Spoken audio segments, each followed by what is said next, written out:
Bugünkü videoda Qarabağın Çempionlar Liqasının playoff mərhələsində rəqibi olan Newcastle United klubunu daha yaxından tanıyacağıq. Newcastle United klubunun güclü və zəif tərəflərinə baxacağıq. İlk olaraq Newcastle United Çempionlar Liqasının liqa mərhələsində 8 turda 4 qələbə, 2 heçəcə, 2 məğlubiyyət alıb və 14 xalla 12-ci sırada bitirib. Çempionlar Liqasının liqa mərhələsində bu nəticə ilə başa vurub.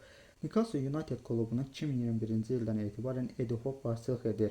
Eddie Howe ümumilikdə Newcastle Uniteddə 211 oyunda məşqçilik edib və bu oyunların 108 qələbə, 41 heçəsi və 62 məğlubiyyət qeydə alınıb. Eddie Howe'un ən çox üstünlük verdiyi oyun sistemi 4-3-3 sistemidir. Bəzi hallarda isə 4-5-1 sistemindən də istifadə edir. Newcastle United'in güclü tərəfləri əsasən fiziki cəhətdən güclü futbolçuların çox olmasıdır. Misal olaraq Joelinton, Bruno Guimaraes və Sandro Tonali'yi qeyd etmək olar. Klub həm də fiziki gücə əsaslanan pressing oyunu oynayır. 90 dəqiqə ərzində rəqibi təzyiq altında saxlaya bilir. Bu halda bir çox rəqib komandalar bu güclü pressingə tab gətirə bilmir və müdafiədə səhvlərə yol verirlər.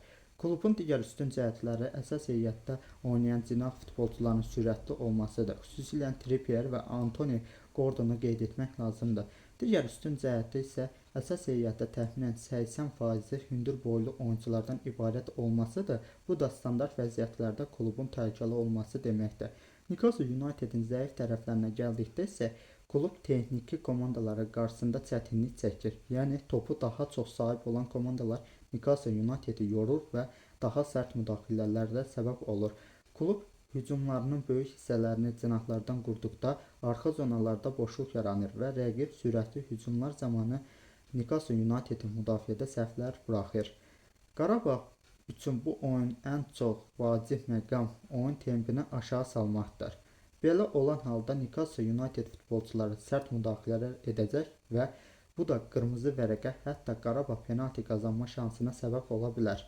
Bundan başqa Newcastle United Çempionlar Liqasından yaxşı çıxış etsə də, Premier Liqada işləri o qədər də yaxşı getmir. Klub bu mövsüm Premier Liqada keçirdiyi böyük oyunların çoxunu uduzub.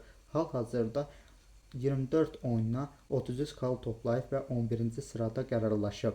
Bu da klubun gələn mövsüm Avrokuboklardan kənarda qalması ehtimalını artırır. Zədələnmiş oyuncuların çox olması Newcastle United'in Premier Liqada zəif çıxış etməsinin əsas səbəblərindən biridir.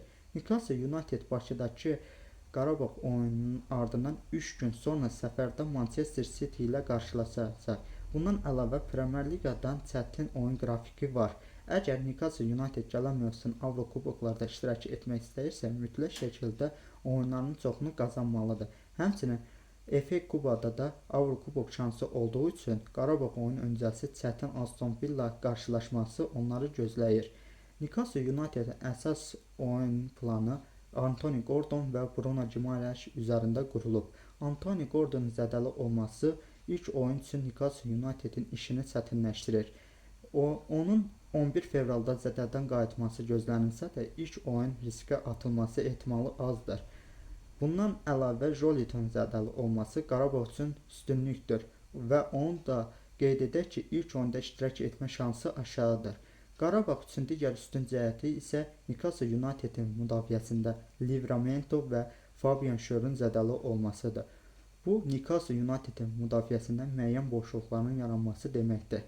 Məncə Newcastle United Bakıda ilk oyunda çox risk etməyəcək və ilk oyun üçün bərabərlik onlar üçün yaxşı nəticə sayılacaq.